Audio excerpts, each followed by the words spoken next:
بسم اللہ الرحمن الرحیم۔ کام کی بات کے اس پروگرام کی 24ویں نشست میں ہم آپ سے بات کریں گے حب جاہ کی، جاہ طلبی کی، اقتدار کی ہوس کی، شہرت کی طلب کی، دوسروں سے اپنے کو بہتر اور برتر سمجھنے کی، اور لوگوں کے منہ سے اپنی تعریف سننے کا شوق رکھنے کی۔ یہ ایک بیماری ہے، سنگین بیماری، ایک مرض ہے، خطرناک مرض۔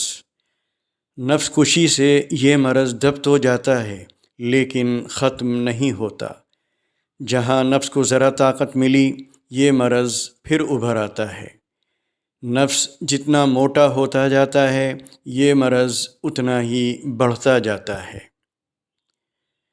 یہی مرض ہے جو اداروں میں مسائل پیدا کرتا ہے، خانقاہوں کو بے اثر کرتا ہے، مسجدوں میں جھگڑے کھڑے کرتا ہے، مدرسوں میں ٹکراؤ کی صورتحال پیدا کرتا ہے، تنظیموں اور تحریکوں کو کئی دھڑوں میں تقسیم کرتا ہے۔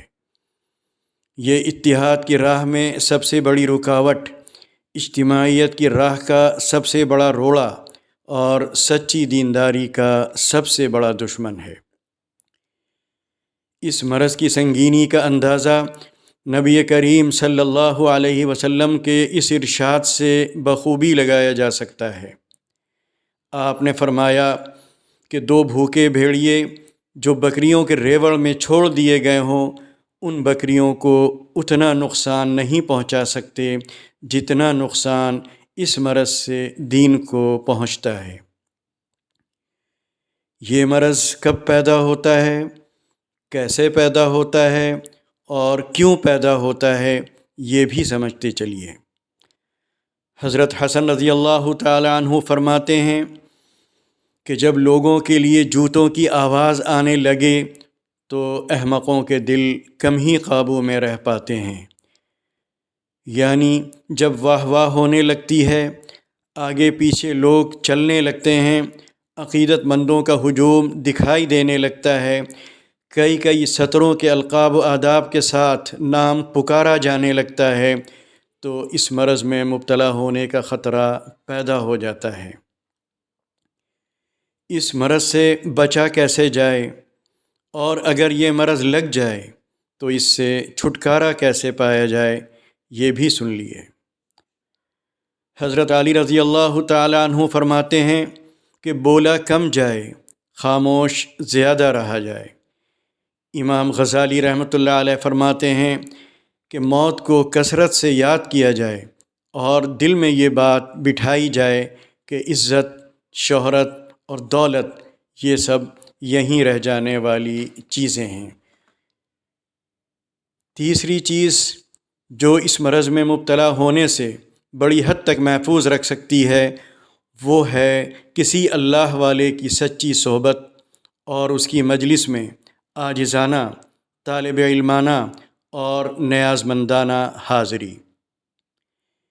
اس موقع پر ایک واقعہ حضرت شیخ عبد القادر رائے پوری رحمۃ اللہ علیہ کا سنتے چلیے۔ اس سے بہت کچھ سمجھنے میں مدد ملے گی اور بڑوں کی بڑائی کی وجہ آپ کے سامنے آئے گی۔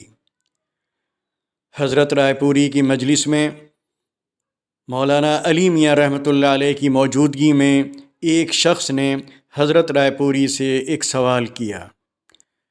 حضرت رائے پوری نے فرمایا کہ علی میاں سے پوچھو۔ مولانا علی میاں رحمۃ اللہ علیہ نے عرض کیا کہ حضرت، آپ کے ہوتے ہوئے میں کیا کہہ سکتا ہوں؟ لیکن حضرت رائے پوری نے اصرار کیا۔ مجبور ہو کر مولانا علی میاں رحمۃ اللہ علیہ نے اس سوال کا جواب دیا، لیکن ساتھ ساتھ یہ بھی کہا کہ حضرت، مجھے جتنا آتا تھا وہ میں نے بتا دیا، اب آپ اس کی مزید وضاحت فرمائیں۔ یہ سن کر حضرت رائے پوری نے عقیدت مندوں سے بھری اس مجلس میں فرمایا، علی میاں، مجھے تو اتنا بھی نہیں معلوم تھا۔ یہ تھے بڑے لوگ، یہ تھیں ان کی بڑی باتیں، اور یہ تھے ان کے بڑے بننے کے اسباب۔ اللہ تعالی ہم سب کو اس کی توفیق عطا فرمائے اور اس مہلک مرض سے ہم سب کی حفاظت فرمائے۔